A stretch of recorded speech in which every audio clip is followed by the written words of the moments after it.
Estamos no Maio Laranja. Hoje, dia 18 de maio, é o Dia Nacional contra o Abuso de Crianças e Adolescentes. Este dia ficou marcado por uma triste história de uma menina de apenas 8 aninhos de idade, a menina Araceli, onde ela foi sequestrada, violentada e brutalmente assassinada por seus abusadores. Desde então, somos convidados a fazer bonito.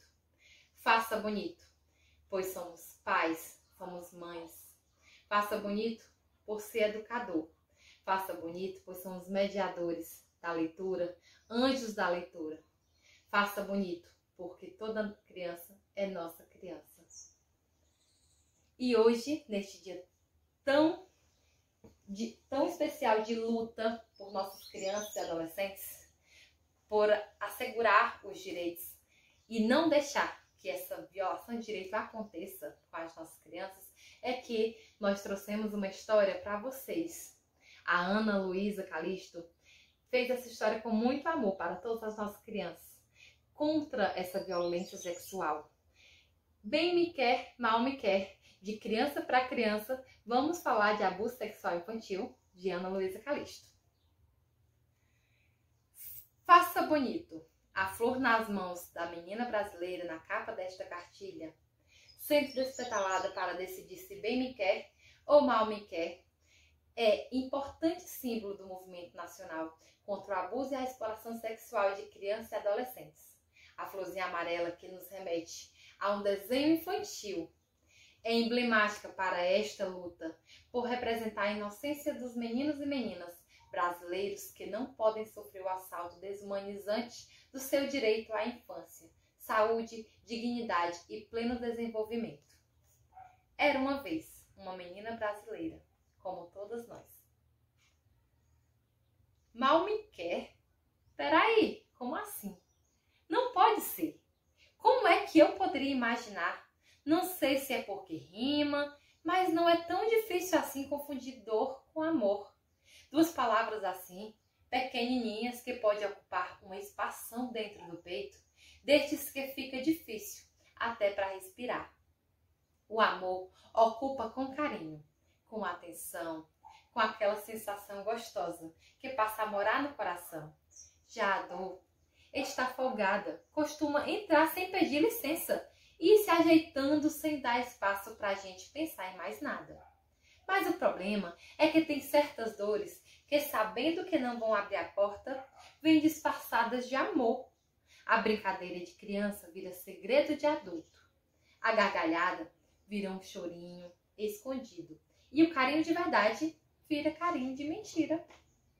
Mas como assim? Carinho de verdade e carinho de mentira? Pois é. Sabe quando faz tempo que você não encontra uma pessoa e quando finalmente a vê, quer dar aquele abraço apertado cheio de saudade? Ou quando você está com sono e alguém de que você gosta muito faz um cafuné gostoso no seu cabelo? Ou aquele beijinho de boa noite de mamãe, sem o qual não sabemos mais dormir?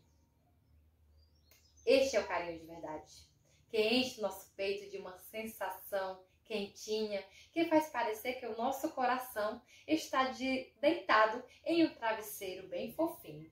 Mas você se lembra da dor? Aquela danada também tenta se enganar, nos enganar com carinho. Mas este é diferente, é de mentira. Pode deixar a gente com vergonha, com medo, também pode causar cosquinhas. Ou uma sensação que até lembra o amor, mas não é. Este carinho é uma mentira, um segredo que vai crescendo, crescendo, crescendo até ficar do nosso tamanho. E olha que eu já sou bem grandinha.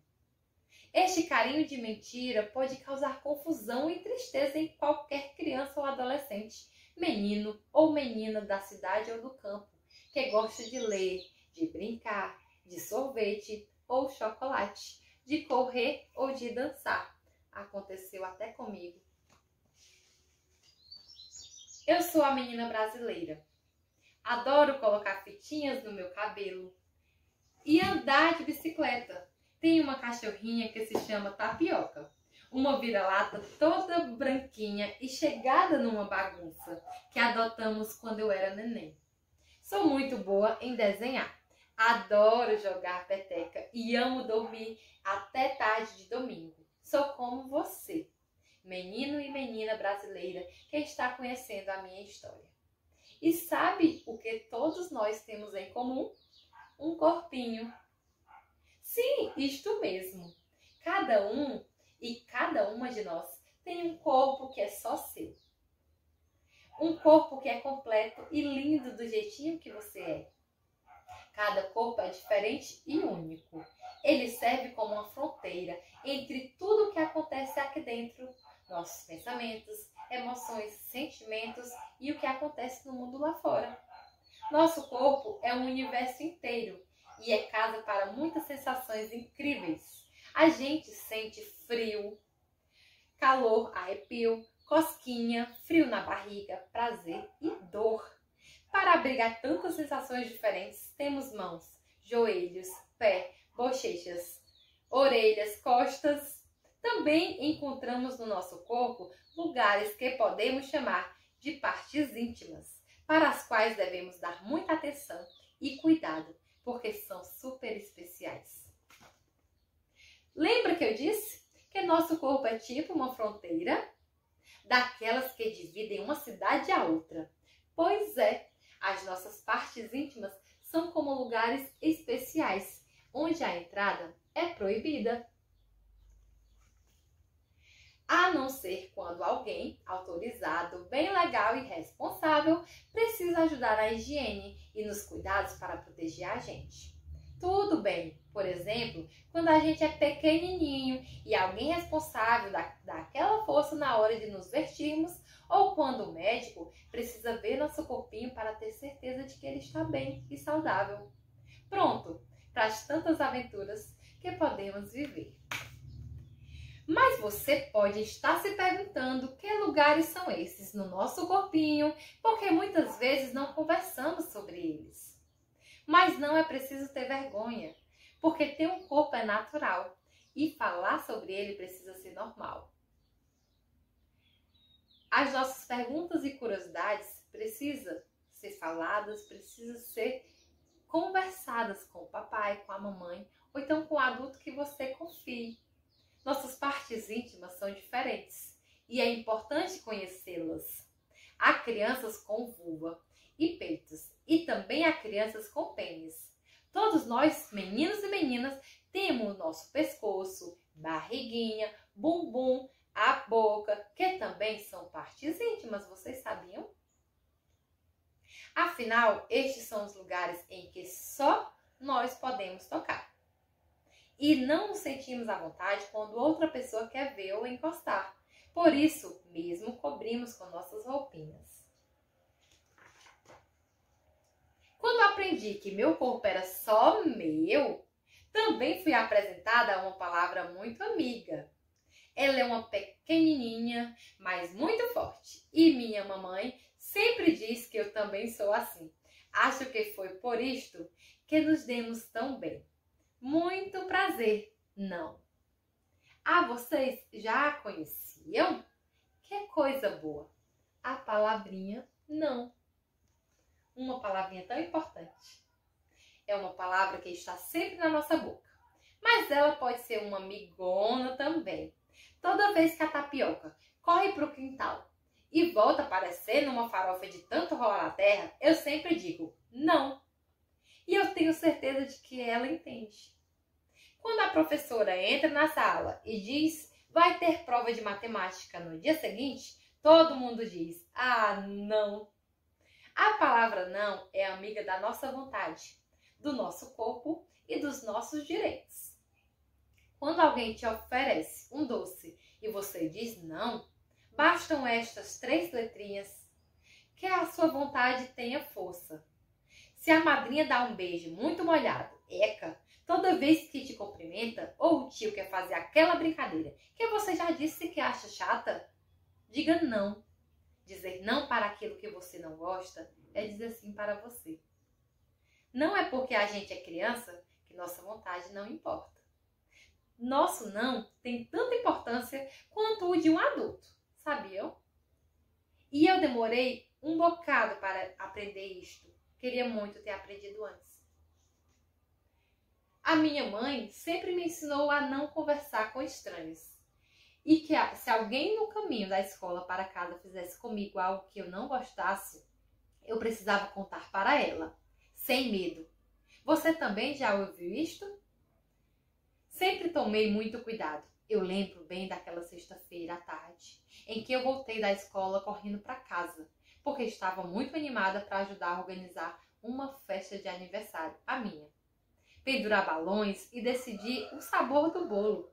Pedalava bem rápido, muito de bicicleta.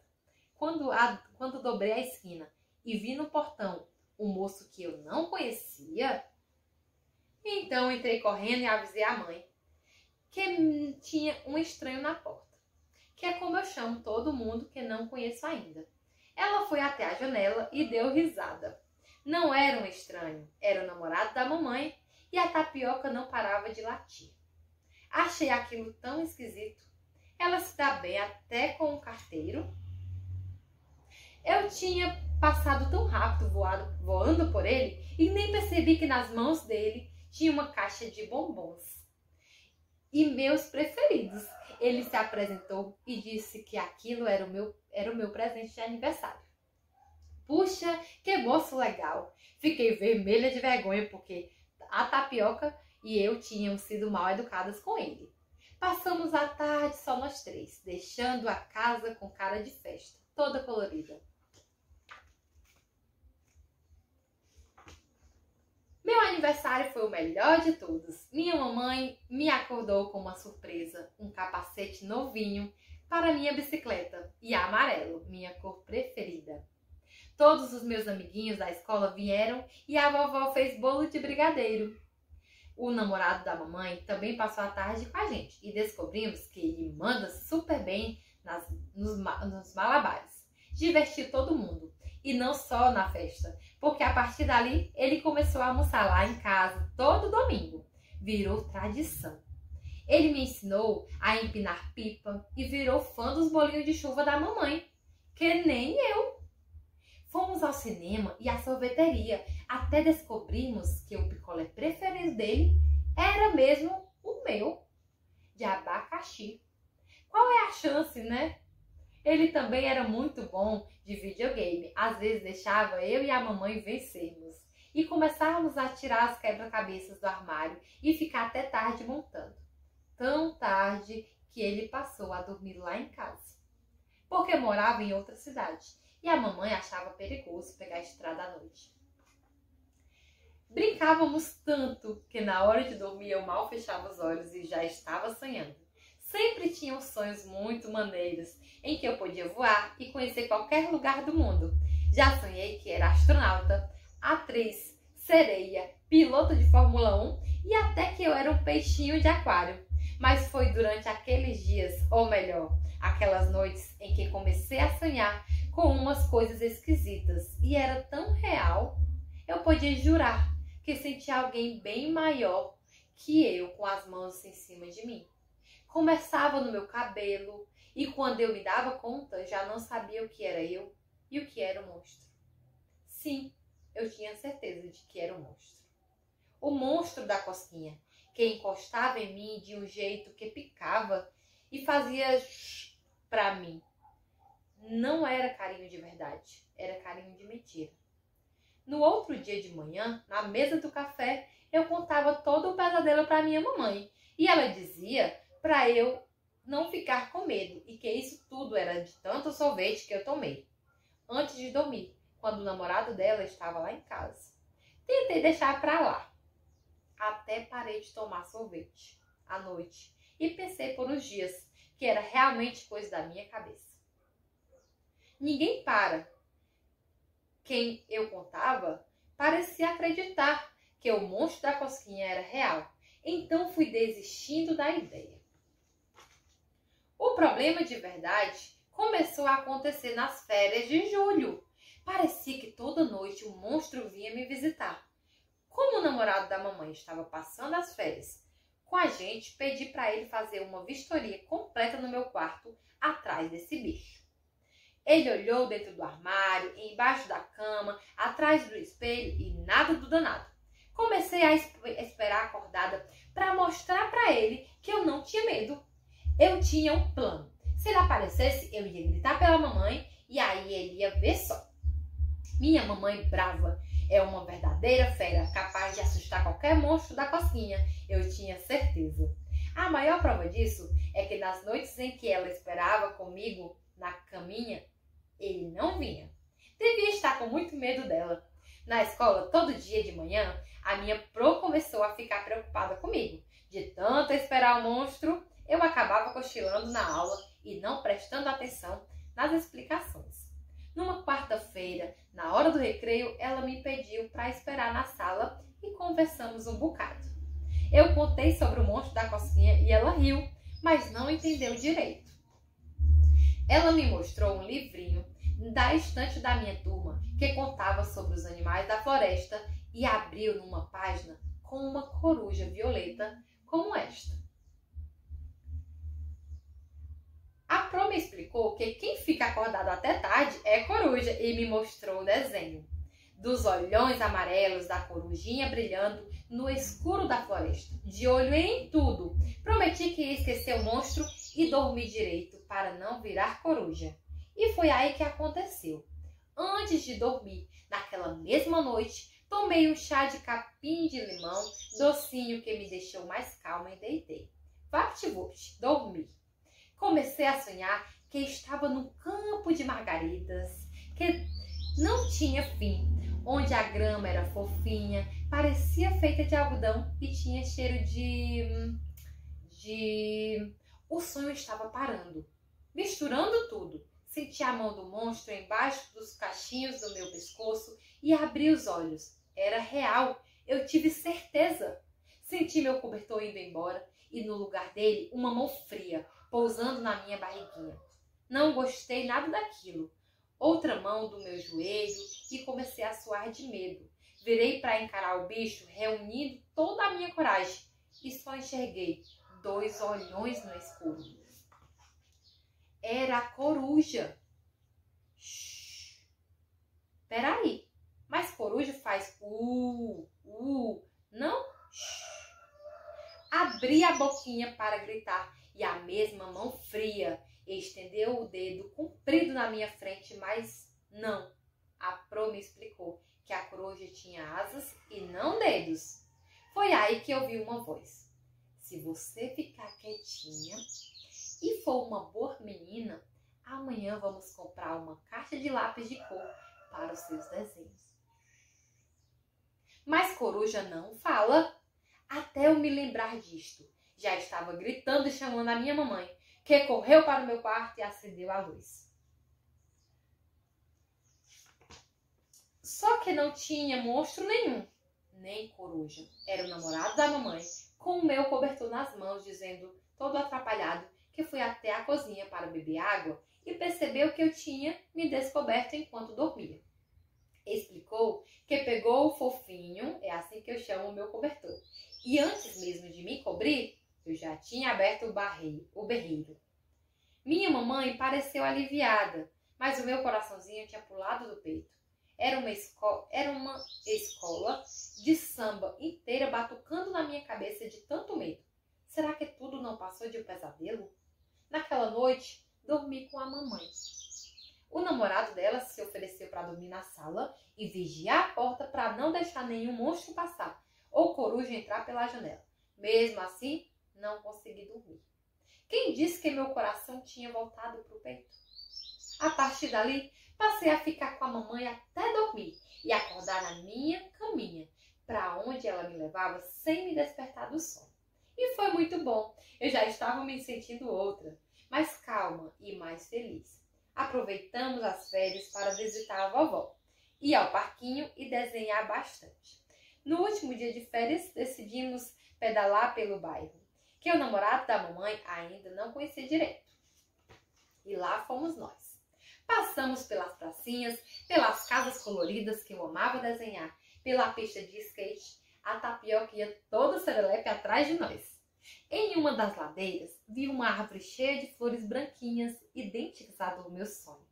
Quando virei o guidão para ir até lá e mostrar para a mamãe, ele escapou da minha mão e eu caí por cima da minha bicicleta. Ai, como doeu! Ardia tanto, meu joelho ficou todo ralado e eu não suporto ver sangue. Minha mãe veio correndo com o namorado dela para me socorrer e a tapioca corria de um lado para o outro, latindo sem parar. Enquanto a mamãe via direitinho o que tinha acontecido, ele tentou me acalmar, dizendo que se eu melhorasse rapidinho ia fazer malabares com as bicicletas. Caí na risadas, é claro, que isso era impossível. Quando ele percebeu que eu já tinha melhorado, até rindo, colocou a mão no meu ombro e assoprou o dodói do meu joelho. A minha risada sumiu e tudo parou. Era a mesma mão do monstro. Fria, difícil de esquecer. Eu juro que era.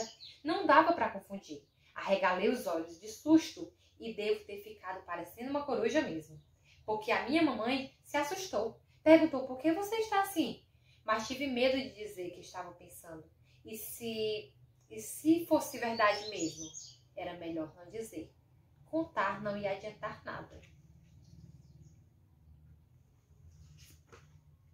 No outro dia, cedinho, a mamãe me levou até a escola e disse que ia preparar minha comida preferida para o almoço, macarronada. Entrei na sala de aula, mas desta vez quem pediu para falar com a prof foi eu. Contei toda a história antes mesmo da aula começar e disse que estava com muito medo, pensando que era coisa da minha cabeça mesmo. Ela ouviu tudo, tintim por tintim. Tive medo dela rir de novo, mas dessa vez estava bem séria. No final da história, ela me abraçou forte e eu chorei. Baixinho, molhando o uniforme. Ela me prometeu que aquilo tudo terminaria e que finalmente iríamos entender todo aquele pesadelo. A aula parecia não passar. A professora apontava as letras na lousa, mas tudo que eu via era um enorme ponto de interrogação que olhava para mim. O tic-tac do relógio marcava o ponteiro que caminhava a passos lentos, até que, no meio dos meus pensamentos, o sinal do recreio me surpreendeu. Saí da sala de aula de cabeça baixa e as minhas amigas me levaram para pular corda, mas eu não estava nem pouco afim. Percebi que elas estranharam meu jeito e o meu olhar para o nada. E foi olhando para o nada que vi a Pro entrando na sala da diretoria com a minha mãe. Eu queria ser a borboletinha lá da janela, só para ouvir um pouquinho do que elas conversavam. Andei de um lado para o outro e estava super nervosa, e enquanto esperava a mamãe sair da sala, vi outro moço passando pela porta, mas ele eu não conhecia. Tive tanto medo, pensei que a mamãe fosse achar que eu tinha aprontado. Eu já previa que ia ficar de castigo. Puxa, mas que confusão! Eu deveria ter ficado calada. Para minha surpresa, quando voltava para a aula, minha mamãe saiu da sala e me pegou no colo com um abraço apertado, daqueles que a gente sabe que é carinho de verdade. Todo o chorinho que eu estava escondido saiu de uma vez, que nem cachoeira, e percebi que não chorava sozinha. Os olhos da mamãe estavam bem vermelhos. Ela me colocou no chão e me apresentou para o moço, que tinha um sorrisão. Ele era conselheiro tutelar. Eu nunca tinha ouvido falar desta profissão, que ele disse que estava mais para uma missão. E você já ouviu falar? O Conselho Tutelar é um time de 5 pessoas que são escolhidas para a população de uma cidade para lutar pelos direitos das nossas crianças e dos nossos adolescentes que vivem ali. Quando qualquer menino ou menina está desprotegido ou conhece uma criança que está, ele pode telefonar para o conselho e pedir ajuda, ou pedir para um adulto de confiança fazer isto por ela. Eles aceitam denúncias anônimas, o que quer dizer que não precisa contar quem você é, caso esteja assustado. Mas é preciso explicar o que aconteceu e onde está acontecendo, para que o time saiba o que fazer e entre em campo com a gente. Um dos craques, ou melhor, dos conselheiros, vai resolver o problema ao lado de vários times que juntos são a rede de proteção. É como se fosse mesmo a rede do gol. E com toda a sua força, o time só sai de campo depois do placar apontar a vitória da criança ou do adolescente. E não é para isso que vai nossa torcida? Para os nossos conselheiros tutelares que lutam por nossas crianças. Muitas crianças têm medo do conselheiro tutelar. Mas já está na hora de aprendermos que eles jogam ao nosso lado e principalmente por nós. Assim como aquele time de futebol que vocês viram na parte anterior. Quanto mais denunciamos, menos monstros da cosquinha ficam à solta. Se você ainda não conhece o número de telefone do Conselho Tutelar da sua cidade, procure por esta informação e anote no caderninho da matéria da escola em que você tem mais dúvidas e, por isto, sempre está por perto. Foi o que eu fiz naquela tarde do meu caderno de matemática. Pode ser na sua agendinha, no diário, no bilhete preso na geladeira. Se você, assim como eu, conhece o monstro da cosquinha e quer contar para alguém rápido, também pode discar 100. Estes 3 números fáceis de decorar te levam para um portal nacional de denúncias, onde alguém bem legal vai conversar com você para entender o que está rolando, quem está fazendo aquilo e em que lugar do Brasil, para que possam escalar o time mais pertinho de você. Pode ser que o gol esteja impedido e que também tenha alguém no caminho entre você e a denúncia, mas não tenha medo de parar o jogo. Procure ajuda. Não troque o seu silêncio por nada. Assim como eu, que troquei o meu por uma caixa nova de lápis, não troque o seu silêncio. Se alguma coisa está acontecendo com você, é hora de agitar a torcida e dizer não. Contar para alguém responsável em quem você confia e que pode te ajudar. Eu sei bem e senti na pele como é difícil contar para alguém. Mas esta é a jogada mais importante para aquele pesadelo ir embora de vez. Cartão vermelho para ele. Depois que conversei um pouquinho com o conselheiro tutelar, ele me ajudou a perceber que eu não tinha culpa de nada. O que eu vivi pode acontecer com qualquer criança ou adolescente, inclusive com você. E o nome disto é abuso sexual. Um nome tão feio quanto a própria coisa. Este tal de abuso acontece com 3 crianças e adolescentes por hora no Brasil. Enquanto você lia minha história, isto pode ter acontecido com mais uma menina ou menino. Pode rolar com qualquer um e na menor parte das vezes o pesadelo se passa dentro da sua casa. Com um namorado da mamãe, seu tio, sua avó, um vizinho, sua madrinha, um de seus responsáveis, um amigo da família. Cada criança é dona do seu corpinho e todos nós temos o direito de dizer não. Lembra desta palavra? Nossa amigona.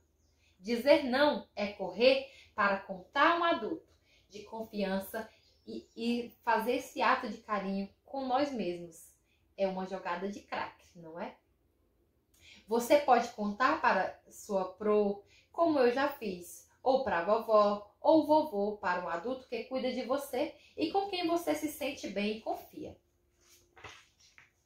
Mesmo que no começo você ache aquele carinho especial e que é legal ter um segredinho com o adulto, preste muita atenção. Precisamos ter olhos de coruja bem abertos e não ser enganados pelo abuso. Tem criança que gosta de cosquinha e a culpa não é dela. Lembra que amor e dor não são tão difíceis de confundir assim?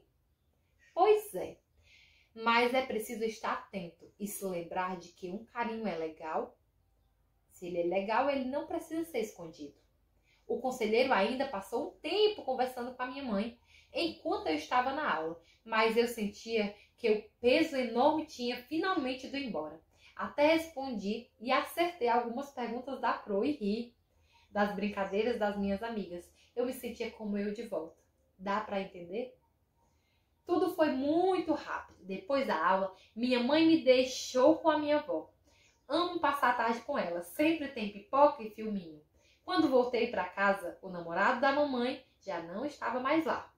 E eu também não queria saber para onde ele tinha ido. Só me importava que eu não o visse mais. Não sei vocês, mas eu adoro histórias com um final feliz. E o melhor de tudo é que, para mim, é só o começo. Eu sou a menina brasileira, assim como vocês. E todos nós ainda temos muito para viver. Minha história não acaba aqui. Ela começa a cada vez que uma criança como você denuncia, pede ajuda e escreve um recomeço para bilhões de meninos e meninas brasileiras. A mudança começa nas nossas mãos. Minha casa parecia mais minha de novo. Meus desenhos mais coloridos. Até a tapioca parecia mais feliz e eu parecia mais eu. Naquela noite, dormi sozinha na minha cama e mesmo assim sonhei. Sonhei que estava voando. Eu me sentia tão mais leve que podia jurar que isto era possível. Fim da história. Não é o fim da história, é o começo de muitas outras. Que nós possamos contar essa e tantas outras histórias que trabalhem a reflexão e a nossa apropriação sobre esta causa. Que nós possamos, combater a violência, as violações de direitos contra as nossas crianças, contra os nossos adolescentes. Então, continuemos fazendo bonito por nossas crianças. E carinho de verdade ou carinho de mentira? Que possamos escolher o carinho de verdade por nossa criança. Bem me quer, mal me quer. Bem me quer.